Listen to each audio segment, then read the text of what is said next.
నొప్పి మాయం సర్జరీ దూరం మోకాలు మరియు నడుము నొప్పులను ఇకపై భరించాల్సిన అవసరం లేదు. ఆపరేషన్ లేకుండా అత్యాధునిక చికిత్స Indo British advanced pain clinic సంప్రదించండి 9807556889.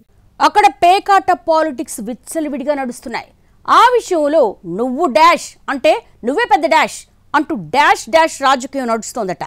అధికారంలోకి వచ్చి రాగానే మొదలెట్టేశారా అంటూ వైసీపీ సన్నాయి నొక్కులు నొక్కితే మరి 5 ఏళ్లు మీరు పక్కా పాతివ్రత్యం ఏమైనా పాటించారా అంటూ రివర్స్ అటాక్ మొదలెట్టింది టీడీపీ.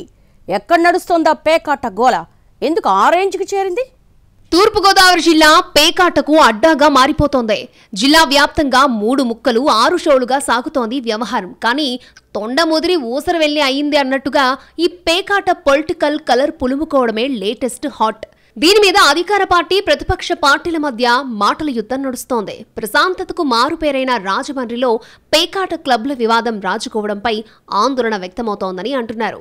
తెలుగుదేశం పార్టీ అధికారంలోకి వచ్చాక విచ్చలవిడిగా పేకాట క్లబ్లను నిర్వహిస్తోందని, ఇందులో ఆ పార్టీ నాయకుల వాటా ఎంతో చెప్పాలంటూ మాజీ ఎంపీ మార్గాని భరత్ చేసిన వ్యాఖ్యలతో అగ్గిరాజుకుంది. మాజీ ఎంపీ వ్యాఖ్యలపై సీరియస్ గా రియాక్ట్ అయ్యారు రాజమండ్రి సిటీ ఎమ్మెల్యే ఆదిరెడ్డి వాసు. మా సంగతి సరే, అంతకుముందు 5 ఏళ్లు మీరెంత తీసుకున్నారో చెప్పాలని రివర్స్ అవ్వడంతో పొలిటికల్ ఫైరు అంటుకుంది. ఇప్పుడు రాజమండ్రిలో ఏ నలుగురు కలిసినా ఈ పేకాట గోల గురించే మాట్లాడుకుంటున్నారట. రైల్వే స్టేషన్ రోడ్డులో ఉన్న ఓ క్లబ్, 3 టౌన్ పోలీస్ స్టేషన్ ఎదురుగా ఉన్న మరొక క్లబ్తో పాటు క్వారీ సెంటర్లోని కొన్ని కేంద్రాల్లో కూడా యథేచ్ఛగా పేకాట నడుస్తున్నట్టుగా ఆరోపణలు ఉన్నాయి. ఒక్కో క్లబ్లో రోజు లక్షల రూపాయలు చేతులు మారుతున్నట్టుగా చెప్పుకుంటున్నారు. అలాగే క్లబ్ల నిర్వహణను అడ్డుకోకుండా నిర్వాహకులు ఏ పార్టీ అధికారంలో ఉంటే ఆ పార్టీతో పాటు పోలీసులకు కూడా లక్షల్లో ముడుపులిస్తారన్న ప్రచారం సైతం ఉంది.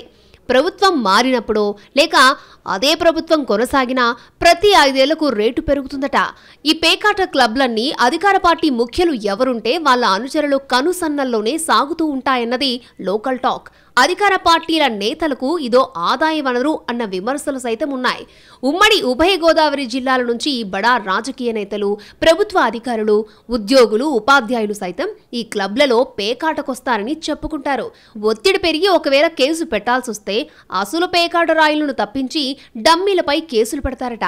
రాజమండ్రి 3 టౌన్ సిఐ వీరయ్య గౌడ్ ఇటీవల ఆఫీసర్స్ క్లబ్ పై దాడి చేసి మూయించేశారు. అంతవరకు ఓకే అనుకున్నా దానికి పొలిటికల్ కలర్ రావడంతో సిఐ మీద బదిలీ వేటు పడింది. మాజీ ఎంపీ భరత్ తన హయాంలో పోస్టింగ్ ఇప్పించారన్న కృతజ్ఞతతో వీరయ్య గౌడ్ దాడులు చేశారు తప్ప డ్యూటీ మీద చిత్తశుద్ధితో కాదు అన్న ఆరోపణలు వచ్చాయి. సిఐకి నిజంగానే చిత్తశుద్ధి ఉంటే ఇన్నాళ్ళు ఎందుకు ఆ పని చేయలేదు? రాష్ట్రంలో ప్రభుత్వం మారాకనే ఎందుకు చేశారు అన్న ప్రశ్నలు వచ్చాయి. అందులో ఆయన ఉద్దేశం ఏదైనా క్లబ్ మీద దాడి చేసిన 2 రోజులకే బదిలీ అయ్యారు సిఐ. అధికార పార్టీ నాయకులు కక్షగట్టి ఆయన్ని ట్రాన్స్ఫర్ చేయించారు అన్నది ప్రతిపక్షం ఆరోపణ. అందుకే ఇంతవరకు గుట్టుచప్పుడు కాకుండా నడుస్తున్న పేకాట క్లబ్ల వ్యవహారాన్ని మాజీ ఎంపీ భరత్ రచ్చకు పెట్టారన్న వాదన వినిపిస్తోంది. ఈ క్రమంలోనే పేకాట క్లబ్ల పాపం మీదంటే మీదేనంటూ పరస్పరం దుమ్మెత్తి పోసుకుంటున్నారు టీడీపీ, వైసీపీ నాయకులు. అంతా ఆ తాను ముక్కలే.